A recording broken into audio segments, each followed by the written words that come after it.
Last week, we discussed the real-world cost of building a living dex, as in buying the games necessary to build one.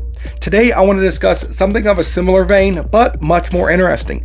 Today, I want to discuss the in-universe cash price of a living dex. Now, to give credit where credit is due, this wasn't my original idea.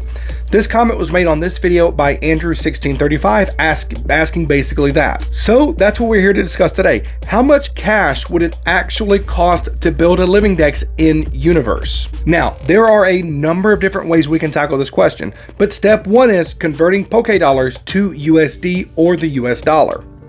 Thankfully, that math was already done for us back in 2018 by MatPat over on Game Theory by comparing the lemonade in-game to the Mix-O-Lay in Japanese vending machines. So instead, to stay as true to the game as possible, I found that there were vending machines actually selling cans of Mix-O-Lay for the low cost of 150 yen. Compare that to the in-game cost for lemonade at 350 Pokedollars, and we're actually able to get the conversion rate of 2.33 Pokedollars to 1 yen. Basically, what that translates to is 1 Pokedollar equal to just under half of a real-world yen. Or to translate that to dollars, 100 Pokedollars is equal to about 39 US cents. So the first thing we got to figure out is where to get started. In this video I made about 6 months ago, I figured out that you can more or less build a full living dex by visiting just a handful of regions: Hoenn, Kalos, Alola, Galar, Paldea, Kitakami, and Blueberry Academy. For simplicity's sake, let's assume you already live in one of these regions. If you were to book flights to take you from Hoenn to Kalos, Kalos to Alola,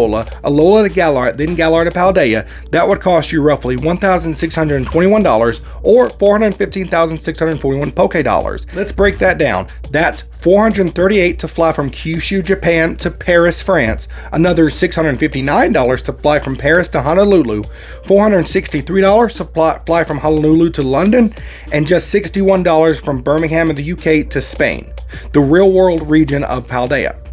We're not calculating the flights to Kitakami and Blueberry because, as far as we can tell within the games, your travels to these two regions are covered by the school itself. We're starting in the Hoenn region, and there are just 19 Pokemon we need in this region: a starter, Unknown, Skitty, Delcatty, Wurmple's family, Swellow and Taillow, Castform, the Burmia line, Glameon, Perukli, Chatot, and Deoxys.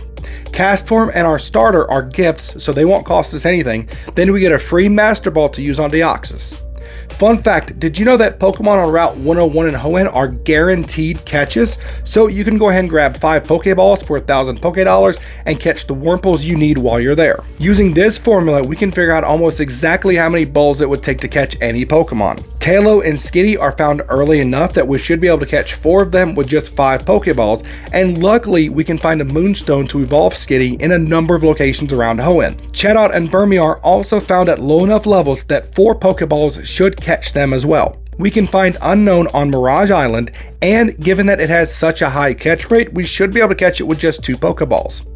Glameow shows up at level 36, but we should be able to catch 2 of them easily with a couple of quick balls. Now is a great time to mention that because Poke Centers are free, you can travel within the regions without actually spending any money. There are trainers who go through these games without buying potions and things like that, so for the purposes of this video, we're only going to discuss buying items that are absolutely necessary to completing the dex. And thankfully, the Pokemon games are really good at giving you all the key items you need to progress through the story without needing to spend any money. So we're essentially done with Hoenn after spending just 3,800 Pokedollars or $14.82 USD. After getting our first 19 Pokemon in Hoenn, we're off to Kalos. After we receive our free Kalos and Kanto starters, we need to get a hold of the fossils, since they can be dug up and brought to life for free, and catch either of the box art legendaries with our free Master Ball, and catch this short list of Pokemon. Patrat cannot be caught anywhere in Kalos, but thankfully Watchog can, meaning that we're going to need to catch a male and a female Watchog and breed a Patrat. Watchog has a catch rate of 255, but since it's found starting at level 36, let's go ahead and buy 2 Great Balls and talk about daycare costs. Dropping off your Pokemon in the Kalos daycare is free, and the eggs you get there are free, but withdrawing your Pokemon costs 100 Pokedollars, plus 100 Pokedollars for every level it gains while in daycare. The thing is, you don't have to get both of your Watchhogs back. You only need 1 parent and 1 egg. So if you get an egg before one of your parents levels up, you can get an egg for just 100 Pokedollars or 39 cents USD. Bidoof can be caught at level 3 with just a toss of a Pokeball. Meanwhile, Carnivine can be caught with a quick ball at level 30. The Monkey Trio, Pansage, Pansear, and Panpour can all be found at level 4 in the Friends Safari. So we make some friends and head to the Safari. At such a low level, you can easily catch all 6 of these Pokemon with just 6 Pokeballs. Furfrou has a 20.9% chance to be caught in a Pokeball, meaning that to get one, we're looking at buying at least 5 Pokeballs. Now then, off to the beautiful region of Alola. After receiving our Alolan starters, we fire up the Island Scanner. With the Island Scanner, we can meet and catch Beedrill, Pidgeot, and Scatterbug, adding these 9 to our collection for 1,600 Pokédollars once you factor in the Pokeballs and daycare breeding costs. Because Professor Kukui gives us 10 Pokeballs as soon as we get to Alola, we can essentially grab all of these Pokemon for free with 1 additional Pokeball to spare. We can easily catch 3 Clampearls with 3 Dive Balls, adding an additional 3,000 Pokédollars to our total, and luckily Lana gives us a Deep Sea Tooth and a Deep Sea Scale after becoming champion, so we can cap off our spending in Alola at 4,600 Pokédollars. We are also gifted a Poipole and Type Null in Alola, and a Master Ball that we plan to use on Cosmog. So with 78 Pokemon in tow, it's time to set sail for Galar. Now, I'm sure you're wondering why we're on the next to last region with only 78 Pokemon in our collection. Because in Galar, the host of a max raid battle has a 100% chance to catch the Pokemon if the team defeats it. This is also true for Dynamax adventures where you can catch legendary Pokemon from previous generations. So just how many Pokemon can we catch via max raid battles? Minus the fossils we got for free in Kalos, there are 543 Pokemon to catch within the max raid battles. Given that we get a free Premier Ball for every 10 Pokeballs we buy, we're looking at spending 98,800 Pokédollars on 494 Pokeballs, and being gifted 49 Premier Balls. This comes to $385.32 USD. But wait, because we also have to hunt down legendaries. Because Dynamax adventures are also guaranteed catches, like I said before, we'll need to bring 46 Pokeballs to catch everything but the box art we caught in Kalos.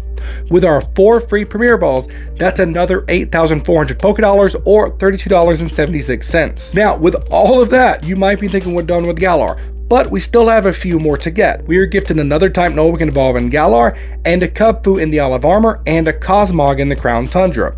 And we need to hunt down the Swords of Justice as well as Spiritomb. We're going to utilize the same strategy for all these Pokemon. 1 Quick Ball, 30 turns, and then a Timer Ball. We're looking at 10,000 Pokédollars or 39 USD. We can use our Master Ball on Zacian or Zamazenta, and Eternatus is a guaranteed catch, so we can snag it for just 139-cent Pokeball. We also need to go after the Reggie Trio, Regigigas, Regidrago, or Regieleki, Glastrier or Spectrier while we're here, and Calyrex. Utilizing the same Quick Ball, Timer Ball strategy we did for the Swords of Justice, we should be able to get everything here for 14,000 Pokédollars. Now, with having spent 129,200 Pokédollars in Galar, we now have 683 Pokemon, including our Galarian starter, in our collection as we head to Paldea. Because the Terra Raid Dens in Paldea, Kitakami, and Blueberry Academy are also guaranteed catches, just like the Max Raid Dens in Galar, taking advantage of this, we can catch 204 Pokemon with just a single Pokeball each. To accomplish this, we're looking at purchasing 186 Pokeballs and receiving 18 Premier Balls at the cost of 3,700 Pokédollars or $145 USD. Then we take our 1 Paldean Master Ball and catch Koraidon or Miraidon with it, then spend 600 Pokédollars on 3 Pokeballs for our guaranteed catches on Blood Moon Ursaluna, Ogerpon, and Terrapagos. Evolve one of our Diplins with the Dragon Tier TM we were given by Kieran, evolve Duraludon with the Metal Alloy we were given by Drayton, and start hunting down a few more. Using our Quick Ball, Timer Ball method from earlier, we can hunt down the Loyal Steed we didn't get in Galar, our second Kubfu to evolve, all of our Paradox Pokemon, Gimmighoul and Gholdengo, the 4 Treasures of Ruin in Paldea, the Loyal 3 in Kitakami, the 4 extra Paradoxes, Meloetta, and Pecharunt. Once we are finished with all of that, we can begin hunting down our starter Pokemon in Blueberry Academy. Thankfully, it's fairly easy to catch them with just 1 Quick Ball, so we'll need to catch 2 Kanto starters, all 3 Johto starters, 2 Hoenn starters, all 3 Sinnoh starters, all 3 Unnovan starters, 2 Kalos starters, 2 Alolan starters, and 2 Galar starters. To fill out our living decks, we simply need to breed extras and evolve them. Once we have all of our starters bred and evolved, we add 67 Pokemon, bringing our total to 997 Pokemon registered in our living deck. Before we reveal the final cost, let's take a moment to do 2 things.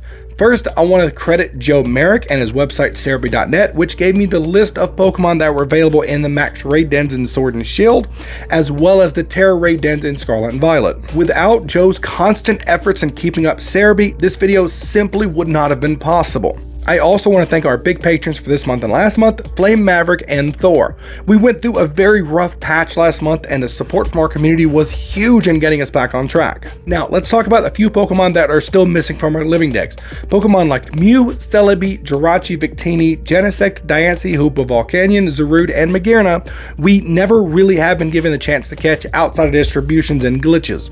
Shaman, Fiona, Manaphy, Darkrai, Arceus, Enamorus, and Sneasler aren't really available unless we're picked up by Arceus and thrown into the past. Picking up Paldea starter means we lose out on the other two and their evolutions. And we also miss the chance to catch either Regidrago or Regieleki, Zacian or Zamazensa, Koraidon or Miraidon, meaning that 3 of those 6 would still be missing from our decks. And now, after having been gifted 11 Pokemon and having purchased 4 plane tickets, 769 Pokeballs, 72 Premier Balls, 65 Quick Balls, 43 Timer Balls, 3 Dive Balls, 2 Great Balls, and 3 Daycare Fees, we have a collection of 997 Pokemon at the expense of 676,641 Pokedollars or $2,646.69. This actually makes a ton of sense given that Pokeballs are only cost 39 cents a piece, and this is supposed to be a journey for any 10 or 11-year-old trainer to get started on. Unfortunately, we're still 26 Pokemon shy at living decks, but hey, 999 Pokemon for the price of a small used car is a pretty great deal. That is pretty much it for me today, you guys. I think this video has gone on long enough, so I hope you all have a fantastic week, and I cannot wait to talk to you again soon. Peace.